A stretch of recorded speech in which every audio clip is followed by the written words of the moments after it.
Dear students, कल हमने टंग के बहुत सारे पार्ट्स के बारे में स्टडी किया था कि इसके कौन कौन से पार्ट्स होते हैं। वो हमें कौन कौन से टेस्ट का ज्ञान कराती हैं, हमें कौन कौन से टेस्ट हमारी टंग के किस पार्ट्स से हमें प्राप्त होती हैं। हमने कल इसके बारे में स्टडी की थी। इसके लिए हमने एक एक्टिविटी की थी। क्या किया था हमने इसमें? हमने कुछ सैम्पल्स बनाए थे, sugar, salt solution, lemon juice. ठीक है, इसके बाद हमने क्रश्ड नीम का एक सॉल्यूशन बनाया था। फिर हमने आपके एक फ्रेंड की आंखों पर क्या किया, एक पट्टी बांधी थी। फिर उसकी हमने कहा कि अपनी टंग को बाहर निकालो और इसे एकदम स्ट्रेट रखो। फिर हमने उसकी टंग की अलग अलग पार्ट्स पर इन सभी सॉल्यूशन को रखा था। उसने बताया कि मुझे टंग के आगे वाले पार्ट से, यानी कि इसका जो फ्रंट पार्ट होता है, उससे मुझे स्वेट का अनुभव हो रहा है, इस वाले से। ठीक है। फिर जब उसे दूसरा सॉल्यूशन रखा गया तो उसने कहा कि मुझे इस वाले पार्ट से सॉल्ट का सॉल्यूशन हो रहा है। उसने कहा कि मुझे इस वाले पार्ट्स से शॉर का, यानी कि जो खट्टा होता है, उसका मुझे अनुभव हो रहा है। लेकिन उसने जब कड़वा रखा गया तब इन सभी पार्ट्सों से उसका अनुभव नहीं हुआ। उसका अनुभव हुआ इस वाले पार्ट से, बिटर का। बिटर का जो हमें ज्ञान होता है वो हमें टंग के इस वाले पार्ट से होता है। हमने ये कल एक्टिविटी की थी। इसके बाद हमने कल फूड पाइप एंड एसोफेगस के बारे में पढ़ा था कि जो फूड होता है वो इसमें ये कहाँ से होकर के जाती है, ये नेक और चेस्ट से होकर के जाती है। इसके बाद इसमें जो फूड होता है pushed down by movement of the wall of the food pipe, यानी कि जो वॉल फूड पाइप की जो वॉल होती है उसकी मूवमेंट से जो फूड होता है हमारा क्या होता है, पुश्ड डाउन होता है, यानी कि आगे की ओर बढ़ता है। Actually this movement takes place throughout the alimentary canal and push the food downwards. जैसा इसमें फूड आगे की ओर बढ़ता है, उसी प्रकार से हमारी पूरी एलिमेंट्री कैनाल में जो फूड होता है वो इसी मूवमेंट से आगे की ओर बढ़ता है। At times the food is not accepted by our stomach, यानी कि कभी कभार क्या होता है कि हमारा जो स्टमक होता है वो फूड को एक्सेप्टेड नहीं कर पाता है, और इसलिए हमें क्या जाती है, वॉमिटिंग हो जाती है। इसके बाद हमने फिर स्टमक के बारे में पढ़ा था कि स्टमक जो होती है वो उसकी स्ट्रक्चर के बारे में पढ़ा था। कैसी होती है, थिक वॉल्ड होती है, जियाकार की होती है। इसके बाद स्टमक की जो इनर लाइनिंग होती है वो म्यूकस, हाइड्रोक्लोरिक एसिड और डाइजेस्टिव जूस का सेक्रेशन करती है। हमने इसके बारे में पढ़ा था। हमने पढ़ा था कि जो म्यूकस होती है उसका वर्क क्या होता है, वो stomach it's protects the lining of the stomach. यह स्टमक की जो इनर लाइनिंग होती है उसको क्या करती है, प्रोटेक्ट करती है। इसमें जो हाइड्रोक्लोरिक एसिड होता है वो काफ़ी सारे बैक्टीरियाज को मार देता है जो कि हमारे फूड के साथ वहाँ तक एंटर कर जाती हैं। इसके बाद इसमें और वो फूड के डाइजेशन के लिए एक एसिडिक मीडियम भी प्रोवाइड कराता है, जो कि स्टमक के लिए बहुत ही ज़्यादा इम्पोर्टेंट होता है। डाइजेस्टिव जूस जो होता है वो प्रोटीन को एक सिंपलर सब्सटेंस में तोड़ देता है, यानी कि उसका क्या डाइजेशन करता है। इसके बाद फिर हमने स्मॉल इंटेस्टाइन के बारे में पढ़ा था। स्मॉल इंटेस्टाइन क्या होती है, वाइल जूस का ये सेक्रेशन करती है, जो कि पैनक्रियाज और लिवर से आता है, जो कि गैल ब्लैडर में एकत्रित किया जाता है उसकी में। इसका जो डाइजेशन होता है वो इसमें हेल्प करता है, फैट के डाइजेशन में इंपॉर्टेंट रोल निभाता है। फिर इसके बाद हमने अब हम partly digestion food now reach the lower part of the small intestine, यानी कि हमने पढ़ा था कि जो पार्टली डाइजेस्ट फूड होता है वो स्मॉल इंटेस्टाइन के लोअर पार्ट में जाकर के पहुंच जाता है। यहाँ पर intestinal juice completes the digestion of components of the food. ये फूड के कंपोनेंट्स के जो डाइजेशन होता है उसको कंप्लीट करते हैं। इसमें जो कार्बोहाइड्रेट होता है get broken into simpler sugars, यानी कि वे सिंपल शुगर्स में टूट जाता है, जैसे कि ग्लूकोज में। फैट जो होती हैं वो फैटी एसिड एंड ग्लिसरॉल्स में टूट जाते हैं। जो प्रोटीन होते हैं वो एमिनो एसिड्स में टूट जाते हैं या फिर उनका ब्रेक डाउन हो जाता है। अब हम पढ़ते हैं absorption in the small intestine, कि स्मॉल इंटेस्टाइन में एब्जॉर्प्शन किस प्रकार से होता है। तो चलिए स्टार्ट करते हैं। The digestion food can now pass into the blood vessels in the wall of the intestine. हमारा जो डाइजेस्ट फूड होता है वो हमारी जो इंटेस्टाइन होती है, स्मॉल इंटेस्टाइन, जब उसमें फूड का डाइजेशन कंप्लीट हो जाता है तब वह डाइजेस्ट जो फूड होता है वो ब्लड वेसल्स, इंटेस्टाइन्स की बॉल के द्वारा वह ब्लड वेसल्स में आकर के मिल जाता है। This process is called absorption. ये जो प्रोसेस होती है उसे क्या कहते हैं, एब्जॉर्प्शन कहते हैं। अगर आपसे कोई एब्जॉर्प्शन की डेफिनेशन पूछे तो आपको क्या लिखनी है कि जो डाइजेस्टिव फूड होता है can now pass into the blood vessels in the wall of the intestine. This process is called absorption. The inner walls of the small intestine have thousands of finger-like outgrowths. Intestine की जो inner walls होती हैं उसमें मतलब finger lying outer growth निकली होती है, और वो कितनी नंबर्स में कितनी होती है, वो 1000 होती है, यानी कि 1000 नंबर्स में finger like outgrowths intestine से निकली हुई रहती हैं. These are called villi. इन्हें हम क्या कहते हैं, विली कहते हैं, यानी कि सिंगुलर विलस कहते हैं. Can you guess for the role of villi could be in the intestine. क्या आप ये गैस कर सकते हैं कि जो विली होती है, जो फिंगर लाइक आउट ग्रोथ्स होती है, उन्हें क्या कहते हैं, विली कहते हैं, और वो इंटेस्टाइन में क्या करती हैं, उनका वर्क क्या है, चलिए हम इसके बारे में पढ़ते हैं. The villi increase the surface area for observation of the digested food. Villi जो होती हैं वो हमारे इस इंटेस्टाइन में डाइजेस्टेड फूड के एब्जॉर्वेशन के सरफेस एरिया को क्या कर देती हैं, इंक्रीज कर देती हैं, यानी कि बढ़ा देती हैं. Each villus has a network of thin and small blood vessels close to its surface.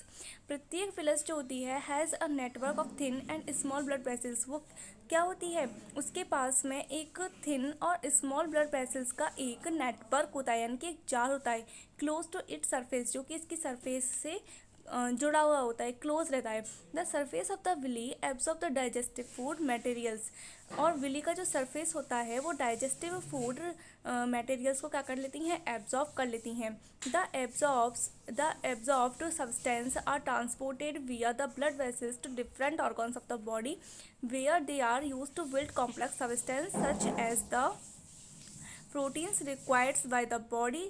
This is called assimilation. यानी कि इसमें क्या होता है कि हमने पढ़ लिया कि विलस क्या होती है. विलस के पास में एक थिन और स्मॉल ब्लड वेसल्स का एक क्या होता है, नेटवर्क होता है, जो कि इसकी सरफेस यानी कि इंटेस्टाइन की सरफेस से जुड़ा हुआ रहता है. और विली की जो सरफेस होती है वो डाइजेस्टिव फूड मटेरियल्स को एब्जॉर्ब करती है.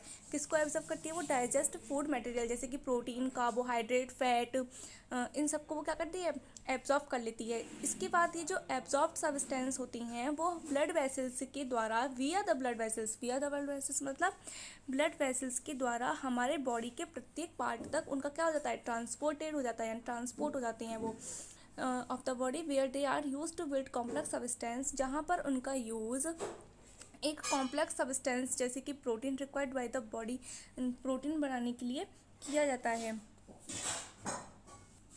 This is called assimilation. और ये जो प्रोसेस होती है उसे हम क्या कहते हैं, एसिमिलेशन कहते हैं. यदि आपसे एसिमिलेशन की प्रोसेस पूछी जाए तो आप क्या कहेंगे, आप यही बताएंगे कि द सरफेस ऑफ द, आप यहाँ से स्टार्ट करेंगे, the surface of the villis absorb the digestive food materials, the absorb substance are transported via the blood vessels to different organs of the body where they are used to build complex substance such as the proteins required by the body, and this is called assimilation. और ये जो process होती है उसे हम क्या कहते हैं, एसिमिलेशन कहते हैं. In the cells, glucose breakdowns with the help of the oxygen into carbon dioxide and water. हमारी जो सेल्स होती हैं, क्योंकि जो हमारी बॉडी में जितने भी वर्क होते हैं वो हमारे सेल्स के द्वारा ही की जाती हैं. क्यों, क्योंकि जो हमारी बॉडी होती है वो सेल्स से मिलकर के बनी हुई होती है. तो glucose break downs with the help of the oxygen into carbon dioxide and water. जो ग्लूकोज होता है वहाँ पर ऑक्सीजन की हेल्प से कार्बन डाइऑक्साइड एंड वाटर में टूट जाता है, एंड एनर्जी इज रिलीज्ड. और उसमें क्या रिलीज होती है, एनर्जी रिलीज होती है. The food that remains अनडाइजेस्ट and unabsorbed enters into the large intestine. इसके बाद जो अनडाइजेस्ट फूड रिमेन्स यानी कि जो बचता है, एंड जो अनएब्जॉर्ब्ड फूड होता है वो हमारे लार्ज इंटेस्टाइन में एंटर कर जाता है. अब हम नेक्स्ट पढ़ते हैं लार्ज इंटेस्टाइन के बारे में. What is large intestine? The large intestine is wider and shorter than small intestine. यानी कि यह स्मॉल इंटेस्टाइन की जो तुलना में क्या होता है, छोटी होती है, एंड वाइडर यानी कि चौड़ी होती है. It is about 1.5 metre in length. इसकी जो लेंथ होती है वो कितनी होती है, 1.5 मीटर होती है. Its function is to absorb water and some salt from the undigest food material. इसका क्या कार्य होता है, इसके फंक्शन क्या होती हैं कि ये जो हमारा फूड होता है उसमें से वाटर का एब्जॉर्प्शन करती हैं, और इसमें कुछ सॉल्ट होती हैं, यानी कि कुछ कुछ सॉल्ट्स होती हैं, लबड़ होती हैं, इसमें अनडाइजेस्टेड फूड से उनको एब्जॉर्ब करती है. The remaining waste passes into the rectum and remains there is semi solid faeces. इसके बाद जो हमारा वेस्ट मटेरियल होता है वो रेक्टम में क्या कर जाता है, एंटर कर जाता है and remains there as semi solid faeces, और यह एक सेमी सॉलिड फीसिस में चेंज हो जाता है। The faecal matter is removed through the anus from the time to time, और ये जो फीसल होता है, मैटर जो होता है, मटेरियल जो होता है, वो हमारे एनस के द्वारा टाइम टाइम पर हमारे बॉडी से बाहर निकाल दिया जाता है, और ये प्रोसेस एजिशन कहलाती है। तो अगर आपसे एजिशन की डेफिनेशन पूछी जाए तो आपको क्या लिखना है कि the remaining waste passes into the rectum and remains there as semi-solid feces. The fecal matter is removed through the anus from time to time and this is called ascension. Digestion in grass-eating animals. अब हम इसके बारे में study करेंगे कि जो grass eating जो animals होते हैं उनमें डाइजेशन किस प्रोसेस के थ्रू होता है। चलिए जल्दी जल्दी इसको कंप्लीट कर लेते हैं। Have you absorbed cows, buffaloes and other grass eating animals chewing continuously even when they are not eating, यानी कि क्या कभी आपने काउस को, बफेलोज को and other grass eating animals को उस समय भी च्यूइंग करते हुए देखा है कंटिन्यूसली, जब वो ईटिंग नहीं कर रहे हों, यानी कि जब वो खाना नहीं खा रहे हों तब भी वो कंटिन्यूसली अपने मुंह में कुछ चबाते रहती हैं। Actually they quickly सॉलो the grass and store it in the part of the stomach called rumen. तो वो क्या करते हैं, एक्चुअली होता क्या है कि वास्तव में होता क्या है कि ये जो ग्रेस ईटिंग जो एनिमल्स होते हैं वो जल्दी जल्दी ग्रेस को खा लेते हैं और अपने एक स्टमक का एक पार्ट होता है उसमें इसको क्या कर लेते हैं, स्टोर कर लेते हैं, और ये जो पार्ट होता है उसे क्या कहते हैं, रूमेन कहते हैं। पार्ट होता है वो क्या कहलाता है, रूमेन कहलाते हैं। तो आपको इसकी डेफिनेशन क्या लिखनी है, some grass eating animals quickly swallow the grasses and store it in a part of the stomach called rumen. Okay, here the food gets, यहाँ पर जो फूड होता है gets partially digested and is called cud, यानी कि यहाँ पर इनका जो फूड होता है उसका एक पार्शियली डाइजेशन होता है, यानी कि आंशिक पाचन होता है, जिसे हम कड कहते हैं और हिंदी में से जुगाली कहते हैं। ठीक है, आपको इंग्लिश हिंदी में याद रखना है। तो इस प्रोसेस को क्या कहते हैं, कड कहते हैं। तो क्या होता है कि जो जहाँ पर फूड का जो पार्शियली डाइजेशन होता है तो वह कड कहलाता है। But later the cud returns to the mouth in small lumps and the animal chews it, यानी कि इसके बाद में क्या होता है कि जो कट होता है वो माउथ में दोबारा से रिटर्न, यानी कि वापस से उसको लाया जाता है in small lumps and animal chews it, यानी कि थोड़ी थोड़ी मात्रा में इसको माउथ में लाया जाता है। या फिर हम ये कहें, हाँ, छोटी छोटी लम्स मतलब छोटे छोटे टुकड़े होते हैं, उनके रूप में इनको अपने माउथ में लाया जाता है। फिर यहाँ पर उनको क्या करते हैं, उनको चबाते रहते हैं। This process is called rumination. तो ये प्रोसेस क्या कहलाती है, रूमिनेशन कहलाती है। और ऐसे एनिमल्स जो रूमिनेशन प्रोसेस को करती हैं उन्हें हम रूमिनेंट्स कहते हैं। ठीक है, अब आपको रूमिनेंट्स और रूमिनेशन दोनों में डिफरेंस पता चल गया होगा कि जो रूमिनेशन होती है वो एक प्रोसेस होती है जिसके थ्रू जो एनिमल्स होती हैं वो अपने माउथ में फूड पार्टिकल्स को स्मॉल लम्स के रूप में ला करके उसे च्यूइंग करते हैं।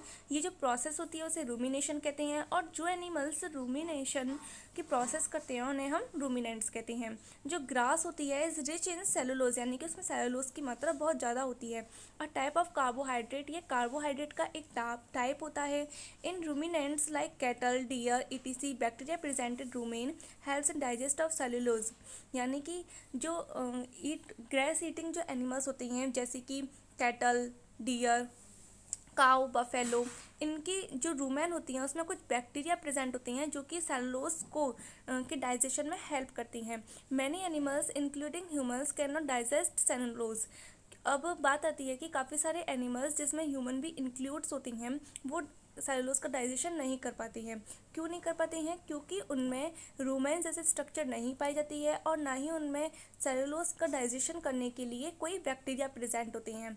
Animals like horses, rabbit etc have a large sac like structure called caecum, यानी कि काफ़ी सारे ऐसे एनिमल्स होते हैं जिनके पास में, जैसे कि हॉर्स, रैबिट इनके पास में एक large sac like structure present होती है जिसे हम क्या कहते हैं, सीकम कहते हैं, between the oesophagus and the small intestine. और ये किसके बीच में प्रेजेंट होती है, एसोफेगस एंड स्मॉल इंटेस्टाइन के बीच में प्रेजेंट होती है। यहाँ पर आप डायग्राम में सीकम को देख सकते हैं। देखिए ये वाला जो पार्ट है, ये वाला फूला हुआ जो पार्ट दिख रहा है आपको, ये किस किस के बीच में प्रेजेंट होता है, स्मॉल इंटेस्टाइन के बीच में प्रेजेंट होता है और एसोफेगस, यानी कि एसोफेगस और इसके बीच का जो पार्ट होता है उसे हम क्या कहते हैं, सीकम कहते हैं। सीकम क्या कार्य करता है, the cellulose of the food digest here by the action of the certain bacteria which are not present in humans.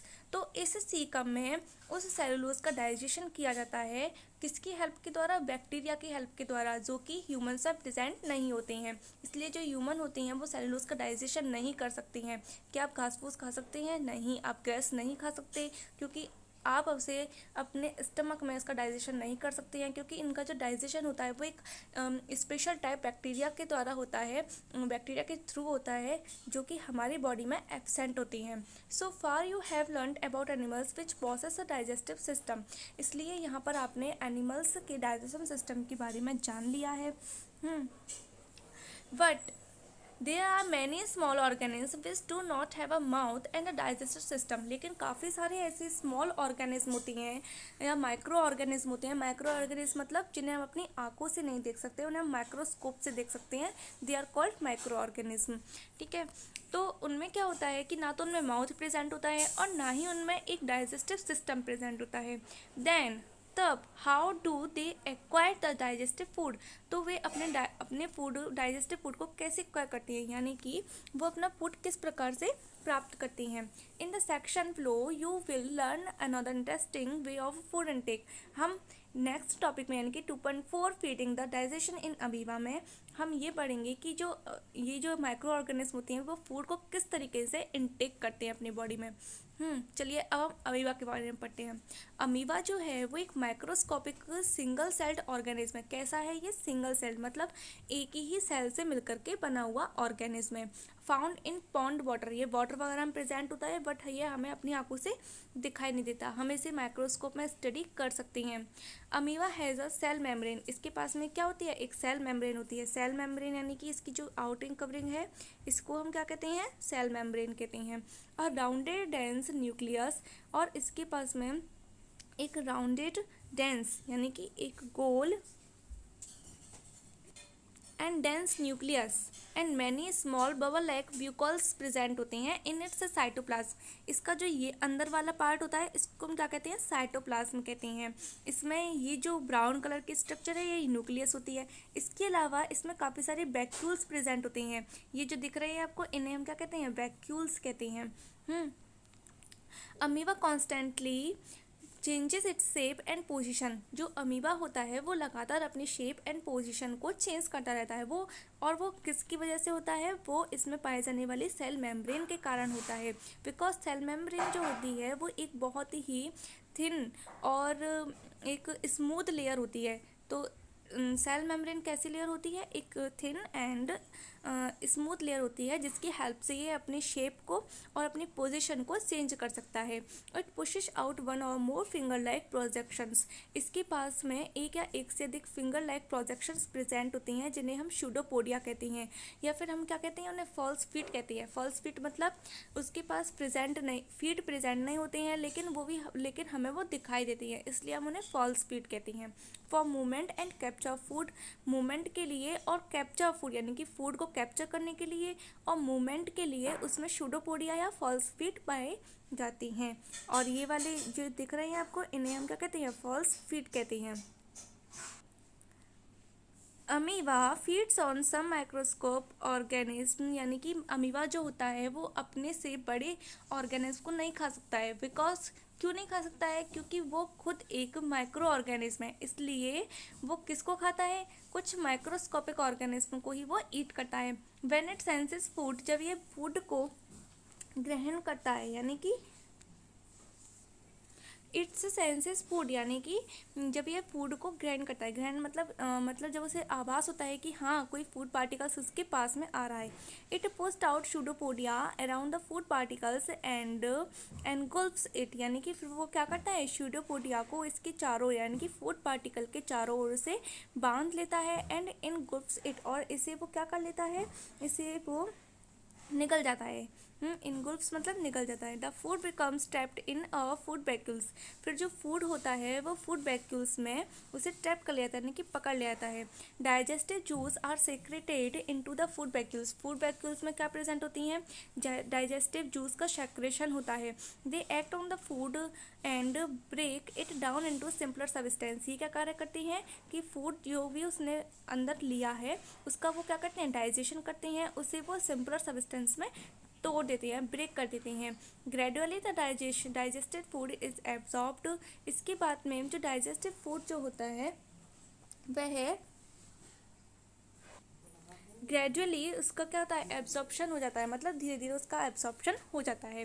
The absorb substance are used for growth maintenance and multiplication, तो इसका जो absorbed substance होता है वो किस किस में use होता है, अमीबा की ग्रोथ में, मेंटेनेंस में, मेंटेनेंस मतलब यदि इसकी कोई पार्ट यदि उसका डैमेज हो गया है तो उसको मेंटेनेंस करने के लिए, उसको सही करने के लिए उसे फूड यानी कि एल्सा सब्सटेंस की आवश्यकता होती है।